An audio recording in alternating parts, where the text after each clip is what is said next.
ሰላም ወጠና ይብለክሙ ሰባይተ ልሳነ ግዕዝ ዘወቱ ልሳነ ግዕዝ እምና አማራ ሚዲያ ኮርፖሬሽን ባቲቱ ዘተደለው ለክሙ ከአማራ ሚዲያ ኮርፖሬሽን ብቻ ወደ እናንተ የሚደርሰው ልሳነ ግዕዝ መሰራችን ጀምሯል። በዛሬው ልሳነ ግዕዝ መርሃ ግብራችን ከዚህ በፊት አንድ እንግዳ ወደ እናንተ አቅርቤ ፓሊዮሮዳ የሚባል መጽሐፍ የደረሰ ደራሲ ዶክተር ደሳለው ካሳሁን ጋር ቆይታ አድርገን ነበር። ያን መጽሐፉ የተጻፈበት መንገድ ከመጽሐፈ ሄኖክ ጋር የተገናኘ በመሆኑ መጽሐፉን ይዘት አስመልክተን ውይይት አድርገን ነበር። እዛ መጽሐፍ ውስጥ ደግሞ በተለየ ጉዳይ በተለይ ከኢትዮጵያ ውስጥ የወጡ መጽሐፎቻችን ሁኔታቸው ምን ይመስላል፣ ይዘታቸው ምን ይመስላል፣ እኛስ ምን ልናደርግ ይገባል የሚሉትን ጉዳይ ልንዳሰስበት የፈለግንበት መሰናዶ ይዤላችሁ ቀርብ ያለው። እስከ ዝግጅታችን ፍጻሜ አብራችሁን ከኛ ጋር ቆይታ አድርጉ።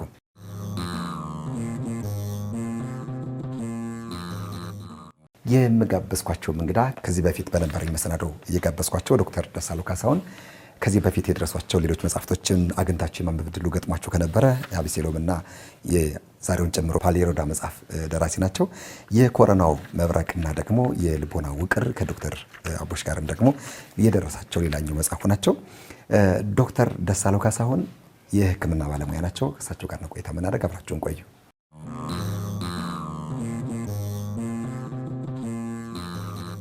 ዶክተር እንዴት ሰነበትክ? እግዚአብሔር ይመስገን። ድጋሜ ተገናኝተናል። ባለፈው ውስጡ ከነበሩ ይዘቶች አንጻር መጽሐፈ ሄኖክን አንስተን ነበረ፣ ፓሊዮሮዳንም አንስተን ነበረ።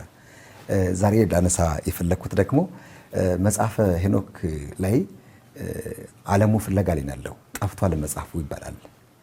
መደበቂያውም ኢትዮጵያ ነው፣ መጀመሪያ ላይ ስለተገኘበት ኢትዮጵያ ነው ተብሎ የሚታሰብና የሚታሰስ መጽሐፍ ነውና ስለ ጠፉ መጽሐፍቶቻችንና ስለ ወደፊት ተስፋዎቻቸው ብናወጋ ብዬ የደረሰ ጉዳይ ሀሳብ መርጫለሁና ምን ትላለህ? ሀሳቡን በጣም ጥሩ የሚደገፍ ነው። ወደ ሐሳቡን በጣም ሸጋ መጽሐፈ ሄኖክና የዓለሙ ፍላጎት ምን ይመስላል?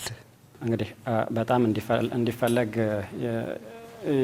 ያደረገው አንዱ ምክንያት ብዙ ለረጅም ጊዜ ጠፍቶ መቆየቱ ይመስለኛል።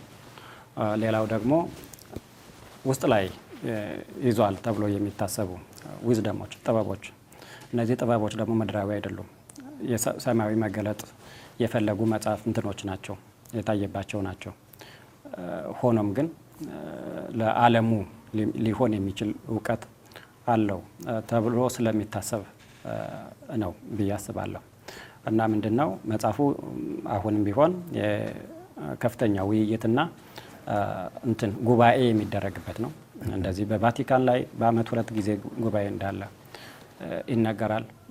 እናም ደግሞ አንድ በመጽሐፈ ሄኖክ ላይ የፒኤችዲ መመረቂያ የሰሩ አንድ የኮንግረስ ላይብራሪ እንትን ላይ እስከ ፒኤችዲ በመጽሐፈ ሄኖክ ላይ የሰሩ አንድ አባትም አግኝቼ ነበረ። ምንድነው አሉ ዓለም አቀፍ ውይይቶች ይደረጋሉ በሱ ዙሪያ፣ አንድ ብቻ አይደለም፣ በተለያየ ኮሚዩኒቲ። ይህ ምንድነው መጽሐፉ ሲግኒፊካንት እንደሆነ ያሳያል፣ የሆነ ነገር እንዳለው ማሳያ ነው። እና ሌላ ደግሞ በትክክል የኔ አተያይ ደግሞ ከዚህም ለየት ያለ ነው።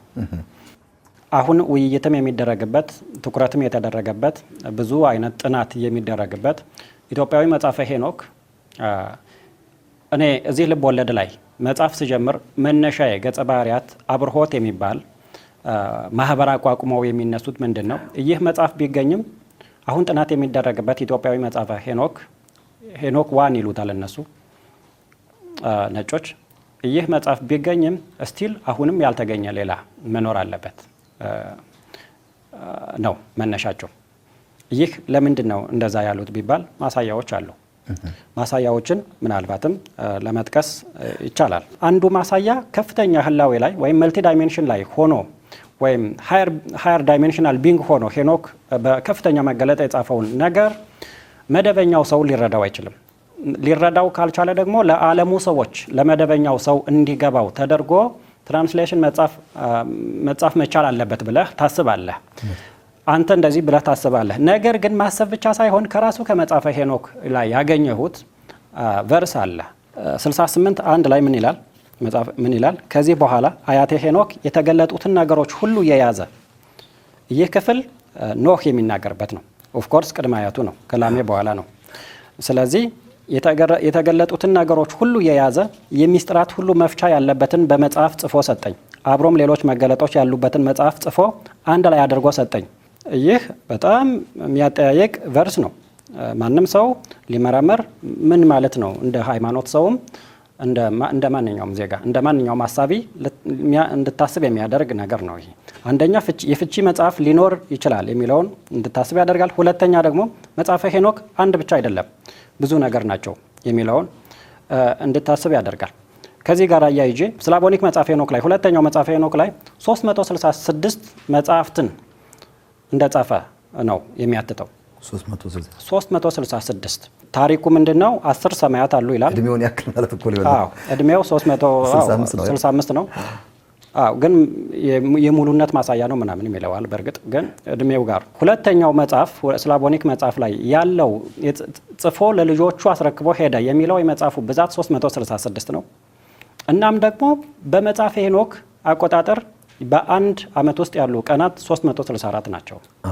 ከዓለም ላይ ከመጽሐፈ ሄኖክ ጋር በጣም ቅርብ የሆነ አቆጣጠር ያለው የኢትዮጵያ የዘመን አቆጣጠር ነው። በዚህ አጋጣሚ እና 366ን ያክል መጽሐፍ ጽፎ ፈጣሪን ከአስረኛው ሰማይ ላይ ፈጣሪን ካገኘ በኋላ እግዚአብሔርን ካገኘ በኋላ ወደ መላእክት ሚስጥራትን እንዲገልጡለት ፈጣሪ ሲያገናኝ ለገብርኤልና ለሚካኤል ሲያገናኘው እነሱ መግለጥ ነው የጀመሩት ይላል።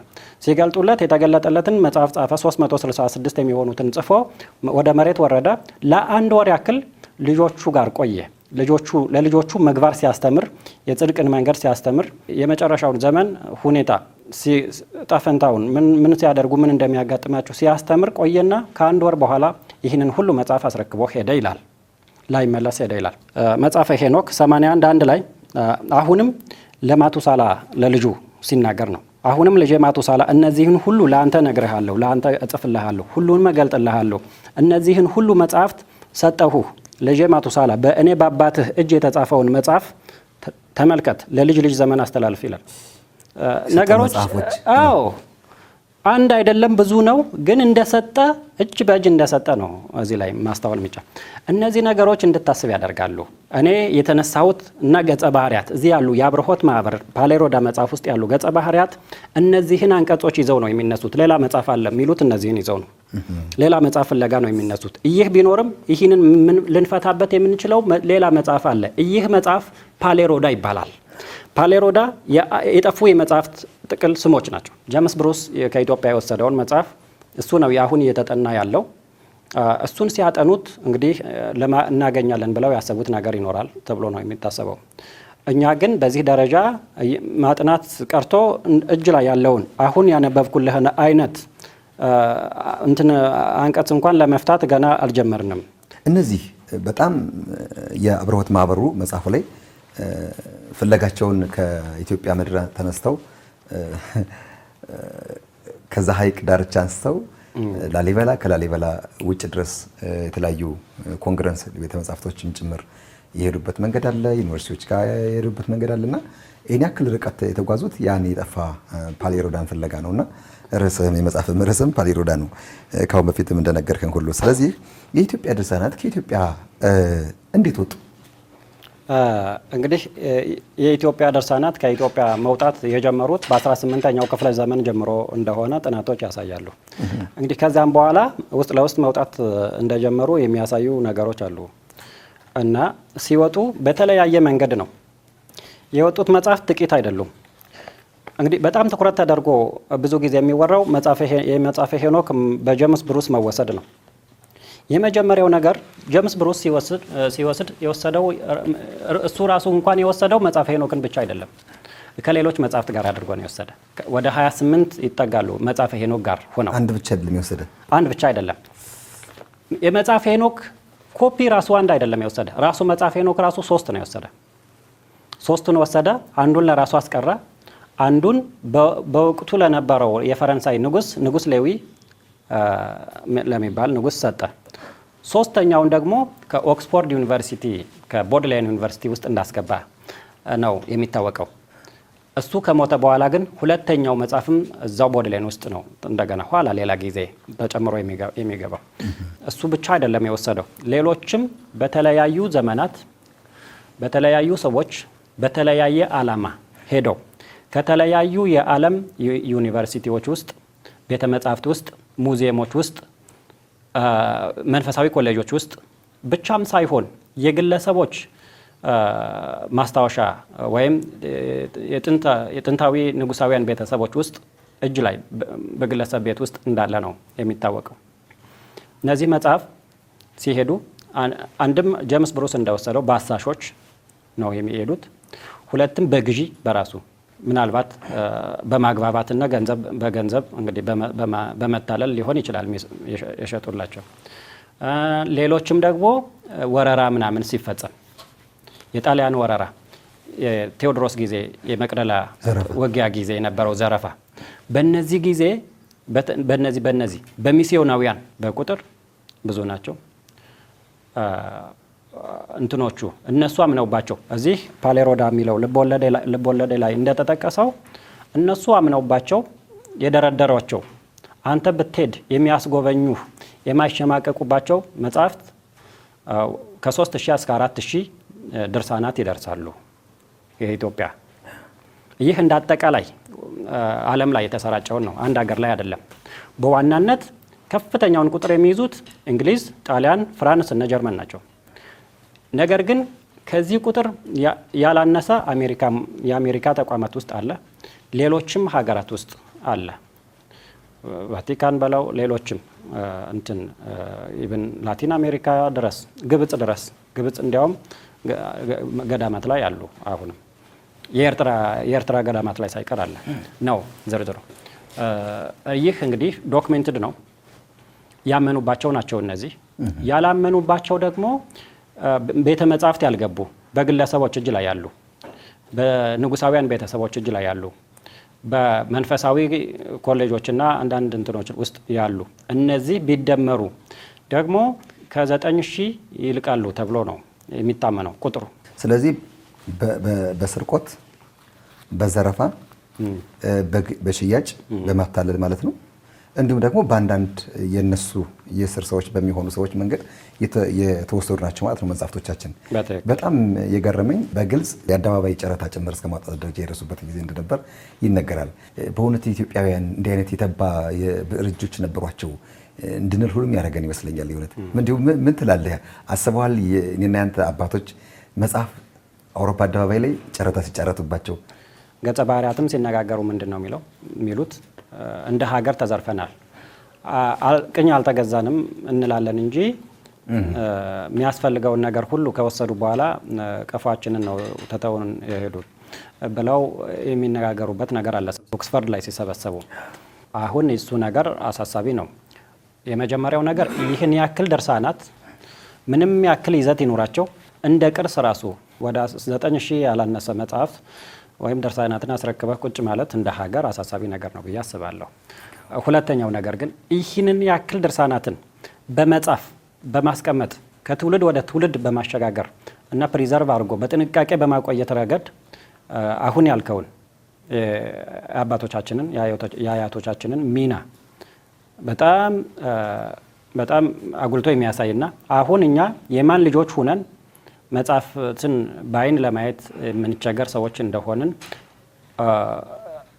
ማፈር ካለብን የምናፍርበትም ነገር ጭምር ነው። ምክንያቱም አባቶቻችን በዚህ ደረጃ መጽሐፍት ላይ ሰርተዋል። የተዘረፈው እንኳን ይህ ነው። በእጃችን ብራና ቀመመው እየሰሩ ነው። እንዳሁኑ አልጋ በአልጋ አይደለም። ቴክኖሎጂ የለም። ቆዳ ለስልሰው ብራናን ጠፍቀው እንደዚህ አድርገው ያዘጋጁት የመጽሐፍቱ ቁጥር ይህን ያክላል ምንም በሌለበት። አሁን ግን ምን እየሰራን ነው? ወይ ያነበብን አይደለንም፣ ወይ የጻፍን አይደለንም። ወደፊት አቅጣጫ ራሱ ከንባብ አንጻር የያዝነው ነገር የለም።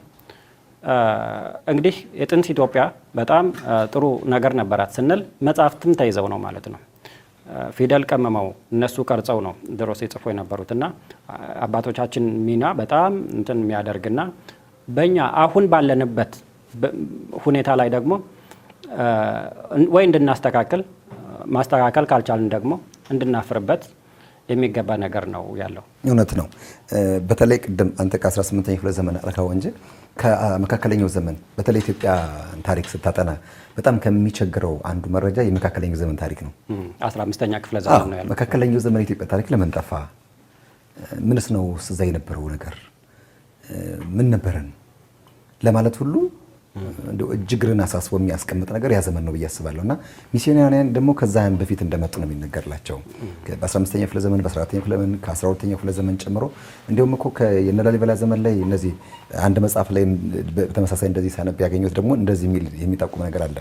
ለምሳሌ የፕሪስት ጆን የዶክተር መስከረም ነቸሳ አንድ የፕሪስት ጆን ፍለጋ የቄሱ ዮሐንስን በተለይ ላሊበላ ነው የሚል ግምት የሚሰጥበት ማለት ነው። እሱንም ሚስጥራዊ ማህበር የሚባሉት ፍለጋ ሁሉ እንደሄዱ የሚነገርላቸው አሉ። በተለይ እነዚህ የቤተ መቅደስ አሳሾች የሚባሉት ማለት ነው። እና ከዛ በፊት የመጡ ናቸው በእርግጥም ማለት ነው። የተወሰዱ መጽሐፍቶቻችን እነዚህ ከዛን ዘመን ከመካከለኛው ዘመን ጀምረን እንበለው እስከ 18ኛው እስከ 19ኛው ክፍለ ዘመን አሁንም ቢሆን መጽሐፍስ መውሰድ አቁመው ይሆን እንዴ? እነዚህ ህቡዕ ቡድኖች ሜዲካ ግሎባሊስ የሚባል ማህበር አለ። ሌላ መጽሐፍ ከኢትዮጵያ ተቀናቃኝ መጽሐፈ ሄኖክን የሚፈልግ ማህበር ነው። ዓለም አቀፍ ማህበር ነው። ከኢትዮጵያውያን እጅ እንዳይገባ በተለያየ መንገድ እንትን የሚሆኑ የሚጠብቁ አሉ። አንድም ኢትዮጵያውያን እጅ ላይ እንዳይገባ ነው። ቢገባ ከፍተኛ የሆነ መገለጥ ኢትዮጵያ ስለሚመጣ ወደ ኢትዮጵያ ስለሚመጣ የጂኦፖለቲካል ባላንሱ ይዛባል፣ የዓለም የኃይል ሚዛን ይዛባል ብለው ስለሚያስቡ ይጠብቃሉ። ኢብን መጽሐፉን እንኳን መፍታት እንኳን ባንችል ቢያንስ መጽሐፉ ኢትዮጵያ እጅ ላይ እንዳይገባ ብለው የሚፈልጉበት ሂደት አለ መጽሐፍ እንትን ላይ። ሌላ ደግሞ ምናልባት ትክክለኛው መጽሐፈ ሄኖክ ወይም ፍቺ ቢገኝ ፓሌሮዳ የሚባለው ነገር ቢገኝ መጠቀም ከቻልን ቀድመን መፍታት ከቻልን እኛ እንጠቀመዋለን። ካልቻልን ደግሞ ቢያንስ የኢትዮጵያ እጅ ላይ እንዳይገባ እንጠብቃለን የሚልና ሌሎችም አጀንዳ ይዘው የሚንቀሳቀሱ ማህበራት አሉ። ብዙ ናቸው እዚህ መጽሐፍ ውስጥ የተጠቀሱ። ዋናው ግን ሜዲካ ግሎባሊስ ይባላል። በግሪክ ቃል ነው ያወጣሁት እና የፈጠርኩት ማህበር ነው። እውነት የሚታማ አንድ የእውነት ማህበር አለ። መጥቀስ አልፈልግም። ያንን በሌላ ስም ነው የገለጽኩት። ምንድን ነው አሉ እነሱ ምንድን ነው የሚያደርጉት? መጨረሻ ላይ መጽሐፈ ሄኖክ ነው ያገኘን ብለው ሲያስቡ በጥይት ታማኛቸውን ከገደሉት በኋላ ይዘው በሄሊኮፕተር የሚያመልጡበት ታሪክ አለ። እሱ ምንድን ነው? ድርሳናቱ መዘረፍ የጀመሩበትን ጊዜ አብዛኛውን ጊዜ እንደዚህ በገፍ መወሰድ የጀመሩት በ18ኛው ክፍለ ዘመን ነው አልን እንጂ ስቲል እስከ ቅርብ ጊዜ ምናልባትም እስካሁን ጊዜም ውስጥ ለውስጥ የቆመ ነገር አይደለም ነው። አሁንም ቢሆን የቆመ ነገር አይደለም። እንግዲህ ማስረጃ አቅርብ ብትለኝ ማቅረብ ላልችል እችላለሁ። ነገር ግን ስፔኩሌሽኖች፣ አንዳንድ ኢንፎርማል መረጃዎች እንደሚያሳዩት አሁንም ቢሆን እንደዚህ በጥቅማ ጥቅም የመታለል ነገር፣ አሳልፎ የመስጠት ነገር ይኖራል ተብሎ ይታሰባል። አንተ በፈጠርከው ላይ ግን አንድ የገረመኝ ነገር ደግሞ የራሳ ኢትዮጵያዊ የሆነ መልምለው አስገብተው ጥቅም ጉርሻ እየሰጡት ግን መጨረሻ ላይ ደግሞ የሚሰውት እሱ ነው። በጣም የሚገርመኝ መጽሐፉ እጃቸው ላይ ሲገባ እሱን ያስወግዱታል። ያኛው ደግሞ ቤተ መጽሐፍቱ ላይ ይዘውት ያን የሄኖክና አራቱ አፎች ዞስ መጽሐፉን ሲወጣ ደግሞ ቄሱ ነው የተገለጠው። የገረመኝ ከኢትዮጵያውያን እጅ ሊገባ አይገባም፣ እንዴት መጽሐፉ የኛ እኮ ነው ሲሉት ደግሞ ምንድን ነው ያለው? አይ ለእናንተ አይገባም፣ ለእናንተ አይመጥንም ይላል። እና ማለት ይህን ያክል አንዳንድ ጊዜ እንደ ኢትዮጵያዊ የሚፈታተነው ነገር አለ አይደል? የሚፈታተን ብዙ ነገር አለ። የሚፈታተነው ነገር አለ። ግን ዶክተር ከዛ ጋር አብሮ ይተያይዞ የተወሰዱ መጽሐፍቶች ይዘታቸው ምን ላይ የሚያተኩር ናቸው? የላይ ይዘታቸው ምናልባትም እኛ የምናውቀው የምንቀበለው ይዘታቸው መንፈሳዊ ይዘት ያላቸው ናቸው። አብዛኛዎቹ የጸሎት ድርሳናት ናቸው፣ መንፈሳዊ ድርሳናት ናቸው፣ ጥቅልሎች ናቸው። እንደዚህ አይነት ነገር ቁርጥራጮችም ናቸው፣ ሙሉ ሰነዶችም ናቸው። እንደ መጽሐፈ ሄኖክን የመሰሉ ነገሮች እንደ ቡክ ኦፍ ጁቢሊስ እንደዚህ አይነት ነገር አሉ። ይዘታቸው ፕሪዶሚናንትሊ ወይም ኦልሞስት ሁሉም ማለት በሚቻል ሁኔታ ከሃይማኖት ጋር በተለይም ከኢትዮጵያ ኦርቶዶክስ ሃይማኖት ጋር የተገናኙ ናቸው። አብዛኛዎቹ ድርሳናት ይዘታቸው ሲታይ እንግዲህ በእነሱ መንገድም ሲፈትሹ ምን አይነት ናቸው? ማጂኮ ሜዲካል ስክሮል ናቸው ይላል ብዙዎችን። የእንትን እንግዲህ ጥበባትን የያዙ መድኃኒት እንግዲህ ባህላዊ መድኃኒት ሊሆን ይችላል። መድኃኒት ቅመማ ላይ የሚያገለግሉ መድኃኒትነት ፋይዳ ያላቸውን እጽዋትን የሚጠቁሙ ሊሆን ይችላሉ። አብዛኛዎቹ ማጂኮ ሜዲካል ናቸው ይላቸዋል። አንዳንዶቹ ስነፈለክ እውቀቶች የሚቀዳባቸው ናቸው ይላቸዋል። እንደዚህ ሌሎችም ከሃይማኖታዊ ይዘታቸው ባሻገር ይህ ነው ያላቸው ነገር። እነሱም ጥናት የሚያደርጉት ከዚህ አኳያ ይመስለኛል። ግሩም። ግን ውስጣቸው ግን ሳይንስ ውስጣቸው ፍልስፍናና ሳይንስ እነዚህ ለቴዎሎጂ የሚጠቅሙ ለሜታፊዚክስ የሚጠቅሙ አንዳንዴም ከዚህ አልፈው ለአስትሮኖሚና ለሕክምና ጥናት የሚያገለግሉ እንትኖችን የያዙ ናቸው። ፓተርኖችን የያዙ ናቸው። ሳክረድ ጂኦግራፊ የያዙ ናቸው። ቅድም ያልናቸው ብዙ የማይገቡን ነገሮች አሉ። ውስብስብ የሆኑ ጂኦሜትሪዎችን ከዚህ አንጻር ስትፈታው የሆነ ሌላ ፒክቸር ሊሰጡ የሚችሉ ሚስጥራትን የያዙ እነዚህ ነገሮች አሉ። የተወደዳችሁ ተመልካቾቻችን ቆይታችሁን እያደረጋችሁት የምትገኙት ከአማራ ሚዲያ ኮርፖሬሽን ካሁን በፊት በቀረጽ ነው በተለይ ፓሎሬዳ በተባለው መጽሐፍ ደራሲ ጋር የመጽሐፍ ሄኖክ ጉዳይን አንስተን ነበር ይዘቱን። ዛሬ ግን ያወያየን የተገኘንበት ርዕሰ ጉዳይ ደግሞ እነዚህ የተወሰዱ የተሰረቁም የተዘረፉ መጽሐፍትም በግዥም መልኩም የሄዱ መጽሐፍትን ምን ይዘት አላቸው፣ ምን ያክልስ ናቸው በውጭ የሚኖሩት፣ እንዴት ሊመለሱ ይገባል የሚሉ ጉዳዮችን ጭምር ውይይት እያደረግን የምንገኘው። እንግዳ እየጋበዝኳቸው ደግሞ የፓሎሬዳ መጽሐፍ ደራሲ የሆኑት ዶክተር ደሳለው ካሳሁን ከኛ ጋር ናቸው። አብራችሁን ቆዩ። ቁጭ ውስጥ የሚከቱ ቅድም በመጽሐፉም የነገርከን ከ9,000 በላይ የሚሆኑ የተለያየ ይዘት ያላቸው ቅድም በይዘት ደረጃም ጀምሮ የነገርከን በጣም በርካታ ናቸው እና እኔ እናንተ የተማርንበት የከፍተኛ ትምህርት ተቋም ዩኒቨርሲቲ የምንለው አለ አይደል?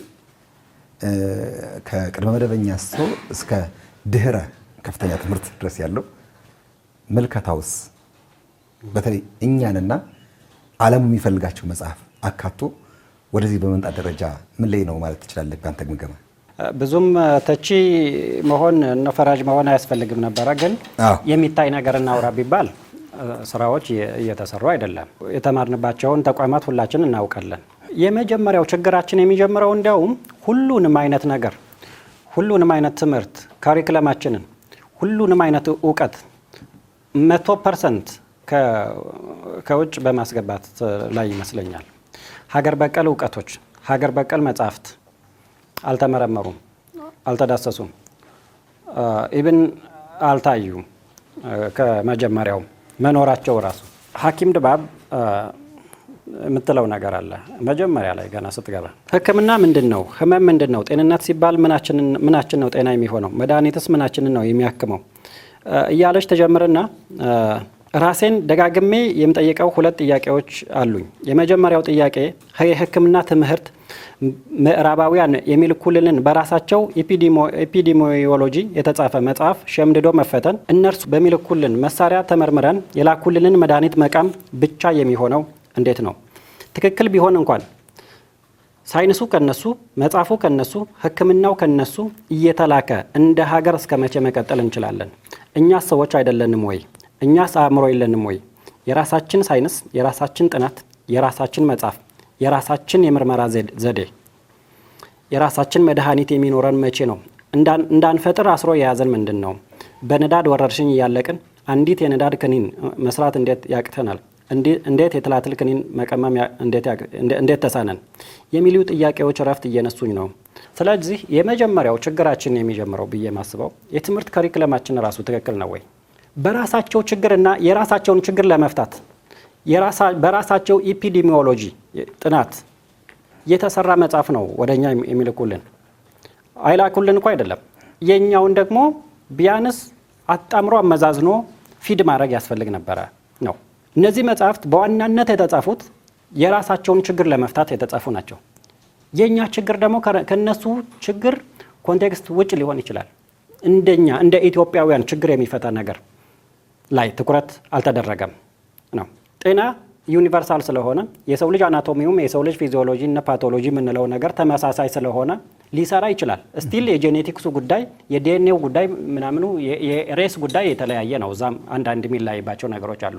ለምሳሌ በጣም ፕሪዶሚናንትሊ ኢትዮጵያውያንን ወይም ጥቁር አፍሪካውያንን የሚያጠቃ ካንሰር ለነጭ ችግር ላይሆን ይችላል።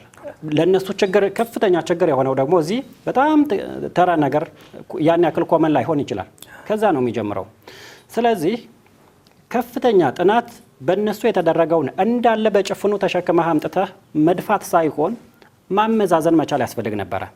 በራሳችን ኢፒዲሚዮሎጂ የተጻፉ የራሳችንን ችግር ለመፍታት በራሳችን ሰዎች በራሳችን ምድር ላይ በራሳችን ችግር ላይ ምርምር የተደረገባቸው መጽሐፍት ያስፈልጉን ነበር እና ግን አሁን 100% ላይብራሪ ውስጥ ከፍተኛ ትምህርት ተቋማት ላይብራሪ ውስጥ የተከማቹት 100% የምዕራባውያን ቴክስቶች ናቸው። የምዕራባዊ አሁንማ እንዲያውም በጣም የሚያሳዝነኝ ነገር ሰው እንደየአቅማችን እኔም አንተም የሆነ ነገር ይጠቅማል ብለን የምናስበውን መጽሐፍ እንጽፋለን።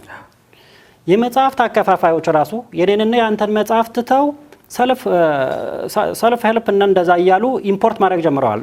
እንዲሁ የተራ እንትኖች ከቴክስት ቡክ ውጭ የሆኑትን ራሱ በከፍተኛ ሽሚያ ኢምፖርት እያደረጉ የኔንና የአንተን የሰዎች ችግር ላይ ሊፈታ ወይም አቅጣጫ ሊያሳይ ይችላል ብለን የጻፍነውን ሀገር በቀል እውቀቶችን የመግፋት አዝማሚያ አሁንም ተንሰራፍቶ ይታያል።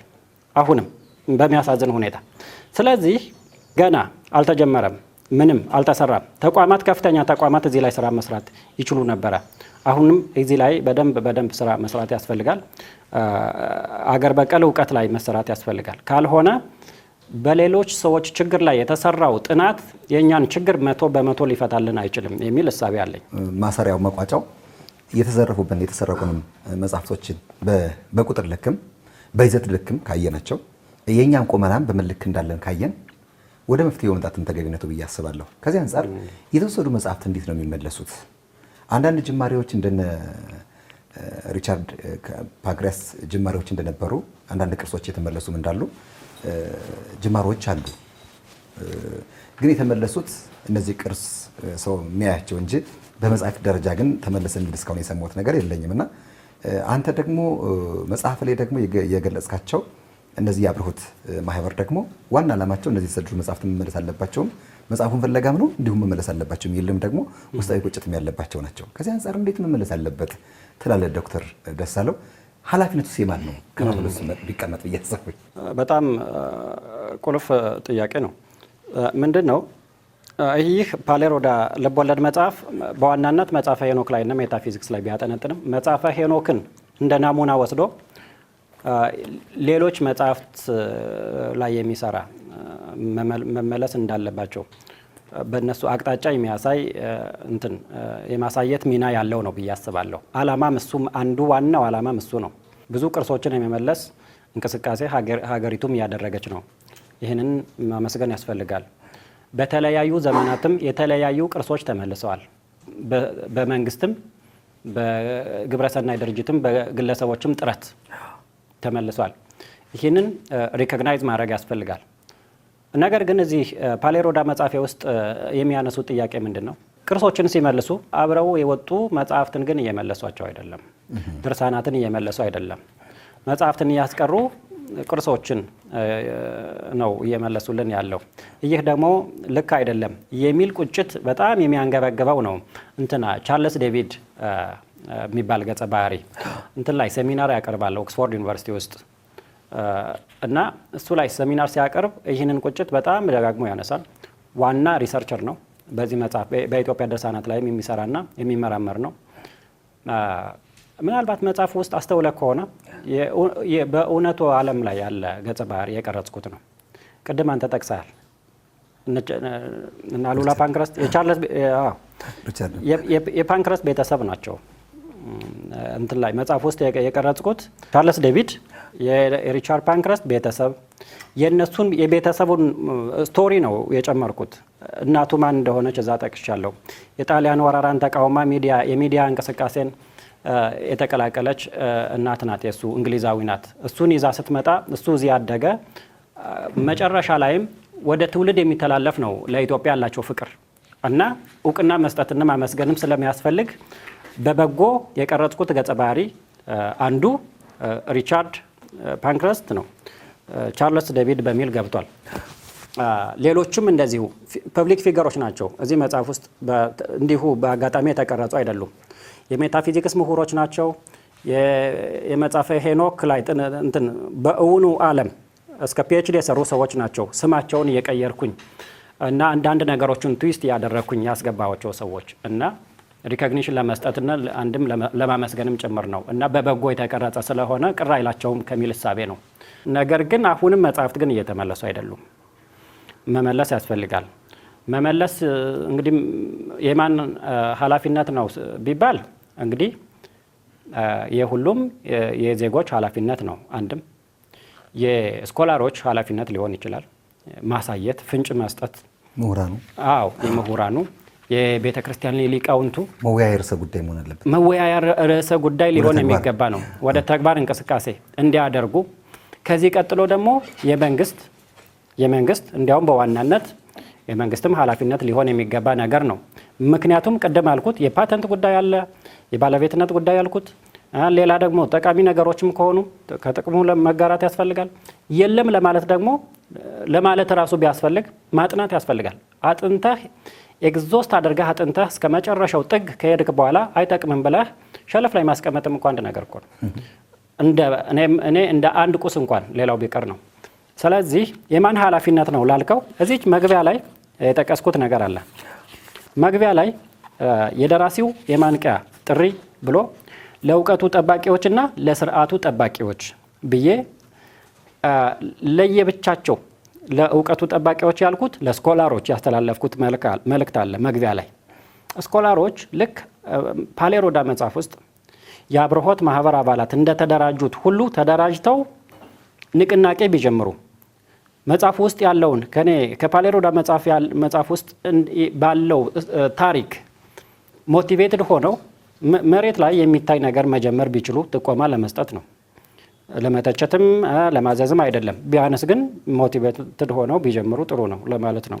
ቀጥሎ ደግሞ ለስርዓቱ ጠባቂዎች ብዬ የማስተላለፈው መልእክት አለ። ይህ ለመንግስት ማለት ነው፣ ለመንግስት። ስለዚህ እነዚህ ተቀናጅተው ከምሁራንም ከሊቃውንትም ከመንግስትም ተቀናጅተው ሀገራዊ የሆኑ ነገሮች ላይ መስራት ቢቻል፣ ሀገር በቀል እውቀቶች ላይ መስራት ቢቻል፣ ራሳችን ችግር ላይ ሪሰርች የተጻፈባቸውን ጽሁፎች ወደ ከፍተኛ ተቋማት ማስገባትና አንዱ የካሪኩለሙ አካል ማድረግ ቢቻል መልካም ነው ብዬ እላለሁ።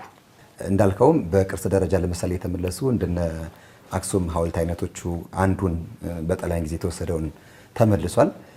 በእርግጥ ሲመልሱ አጥንተው መልሰውታል እንጂ ብቻ አልመለሱትም ይላል አንድ ወዳጅ። ከዛ ሌሎቹ ደግሞ ልክ በቅርብ ደግሞ ከተመለሱ የአፄ ቴዎድሮስ አሁን አክሊል ዘውዱ በብሔራዊ ቤተ መዛግብት ውስጥ የሚገኝ አሁን ማለት ነው።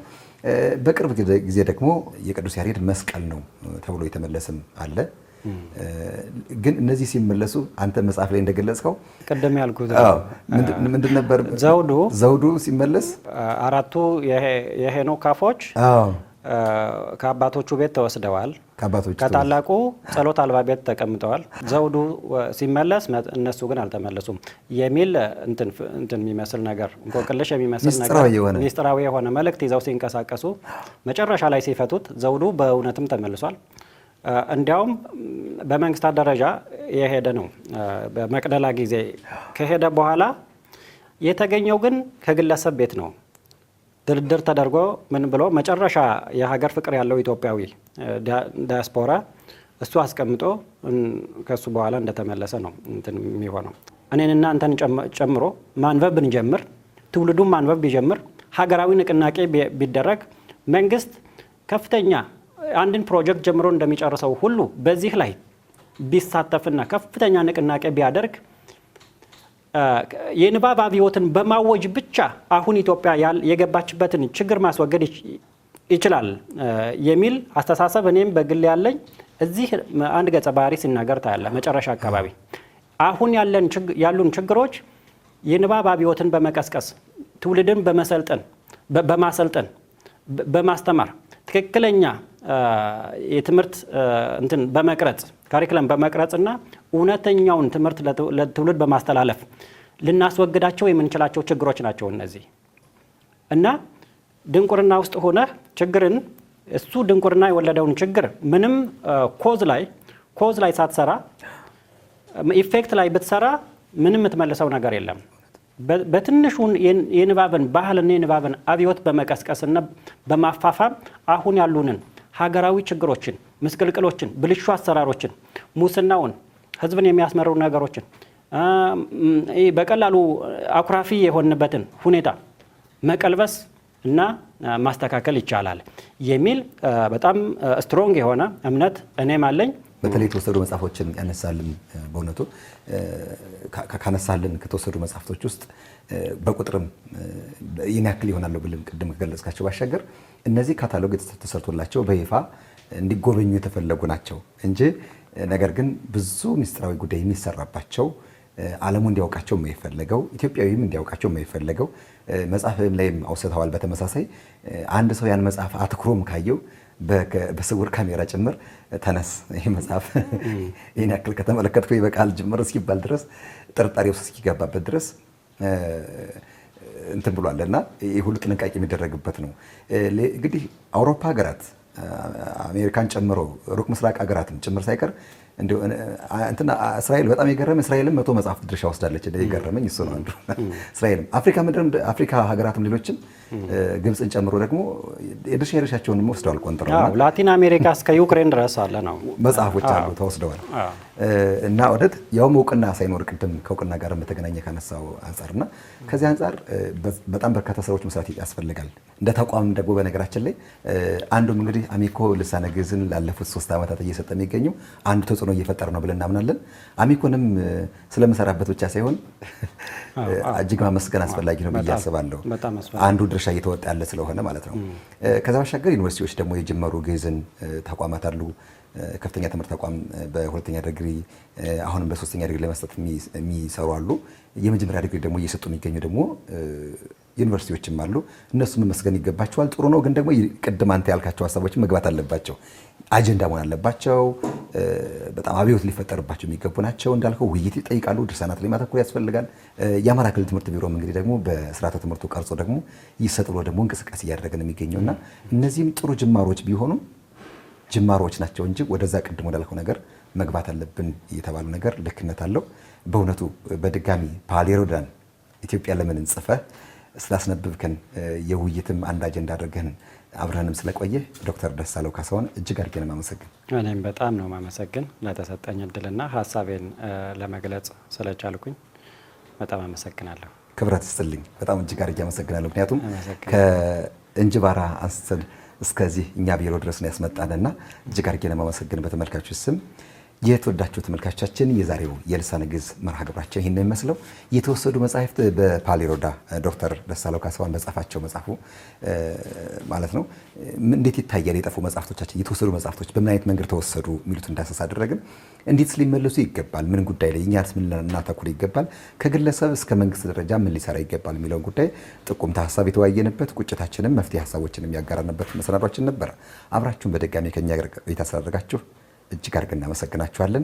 ጋሻው ጀንበር መርሃ ግብሩን አዘጋጀሁት። አቤልና ቤዛ ኩሉ ደግሞ በቀረጻ በኩል ከኛ ጋር ቆይታ አድርገው ነበር። እናመሰግናችኋለን። ሰላም ለኩልክሙ።